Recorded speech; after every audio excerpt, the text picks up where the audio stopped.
Hi friends, ഇന്ന് തയ്യാറാക്കാൻ പോകുന്നത് ക്യാരറ്റും ബീട്രൂട്ടും വെച്ചിട്ടുള്ള ഒരു ഓയിലിൻ്റെ റെസിപ്പിയാണ്. നമ്മുടെ ഫേസ് സ്കിന്നൊക്കെ നല്ല രീതിയിലൊന്ന് സോഫ്റ്റ് ആയിട്ടിരിക്കാനും ഒരു ഗ്ലോ ഒക്കെ വരുത്താനും പറ്റിയ ഒരു റെസിപ്പിയാണ്. അപ്പോൾ ഇതെങ്ങനെ തയ്യാറാക്കണം നോക്കാം. അതിന് മുന്നേ ഈ ചാനൽ നിങ്ങൾ ആദ്യമായിട്ടാണ് കാണുന്നെങ്കിൽ ഒന്ന് സബ്സ്ക്രൈബ് ചെയ്യണേ. ഇതിന് വേണ്ടിയിട്ട് ഒരു ക്യാരറ്റും അതുപോലെ ഒരു ചെറിയ ബീട്രൂട്ടും കുറച്ച് തുളസിയുടെ ഇലയും ഒരു 1/2 ടീസ്പൂൺ ഉലുവ എടുത്തിട്ടുണ്ട്. ഇനി നമുക്കത് തയ്യാറാക്കാം. ഇതിന് വേണ്ടിയിട്ട് ഒരു ചീനച്ചട്ടി അടുപ്പത്ത് വെച്ചിട്ടുണ്ട്. ഞാൻ അതിലേക്ക് 1/2 ലിറ്റർ വെളിച്ചെണ്ണയാണ് ഒഴിച്ചു കൊടുത്തിരിക്കുന്നത്. ഈ വെളിച്ചെണ്ണ ഒന്ന് ചെറുതായിട്ടൊന്ന് ചൂടായി വരട്ടെ.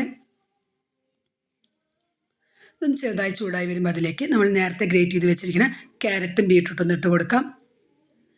ഇനി ഹൈ ഫ്ലെയിമിൽ വെച്ചിട്ടാണ് ഇതൊന്ന് ഇട്ട് കൊടുത്തിരിക്കുന്നത്. ഇതൊന്ന് തിളയ്ക്കണ വരേക്ക് നമുക്കൊന്ന് ഹൈ ഫ്ലെയിമിൽ ഇട്ട് കൊടുക്കാം. ഇതിപ്പോൾ നന്നായിട്ടൊന്ന് തിളച്ച് വരുന്നുണ്ട്. ഈ നന്നായിട്ട് തിളച്ച് വരുന്ന സമയത്ത് നമുക്ക് ഫ്ലെയിം ഒന്ന് കുറച്ച് കൊടുക്കാം. ഒരു ലോ ഫ്ലെയിമിൽ വെച്ചിട്ട് വേണം ഇനി ഇതൊന്ന് തയ്യാറാക്കിയെടുക്കാൻ. ഈ ക്യാരറ്റിൻ്റെയും ബീട്രൂട്ടിൻ്റെ ഒക്കെ ഒരു വാട്ടർ കണ്ടൻറ്റ് ഉണ്ടാവും. അതൊക്കെ ഒന്ന് നല്ല രീതിയിലൊന്ന് പോയ ശേഷം ഈ ബബിൾസൊക്കെ ഒന്ന് നന്നായിട്ട് കുറഞ്ഞു വരുമ്പോഴാണ് ഇതിൻ്റെ ഒരു പാകം എന്ന് പറയുന്നത്. ലോ ഫ്ലെയിമിൽ വെച്ചിട്ടാണ് തയ്യാറാക്കണം. ഏകദേശം ഒരു 20-25 മിനിറ്റ് വരെ ഇത് ഒന്ന് തയ്യാറാക്കാൻ വേണ്ടി വരും. ഇതിലേക്ക് ഞാൻ ഒരു 1/2 ടീസ്പൂൺ ഉലുവയും അതുപോലെ തന്നെ കുറച്ച് തുളസിയില ഇട്ടിട്ടുണ്ട്. തുളസിയില നമ്മുടെ ആ ഒരു ഇറിറ്റേഷനൊക്കെ വരികയാണെങ്കിൽ, ചൊറിച്ചിൽ അങ്ങനെയുള്ള കാര്യങ്ങളൊക്കെ നമ്മുടെ സ്കിന്നിനും ഫേസിനൊക്കെ വരികയാണെങ്കിൽ ഉപകാരമാണ്. അതുപോലെ തന്നെ ഉലുവി നമുക്ക് നമ്മുടെ സ്കിന്നൊക്കെ ഒന്ന് ഗ്ലോ ആക്കി എടുക്കാനൊക്കെ നല്ലതാണ്. ഇതൊട്ടും കരിഞ്ഞു പോവാതെ ലോ ഫ്ലെയിമിൽ വെച്ചിട്ട് ഇത് തയ്യാറാക്കിയെടുക്കണം. ഇപ്പോൾ നമ്മുടെ ആ ബബിൾസൊക്കെ കുറേ പോയിട്ടുണ്ട്. ഇനി ഇത് കുറഞ്ഞു വരണം. നമ്മുടെ ആ ഒരു ഓയിൽ കണ്ടൊക്കെ ഏകദേശം ഒരു ഗോൾഡൻ കളർ വന്നിട്ടുണ്ട്.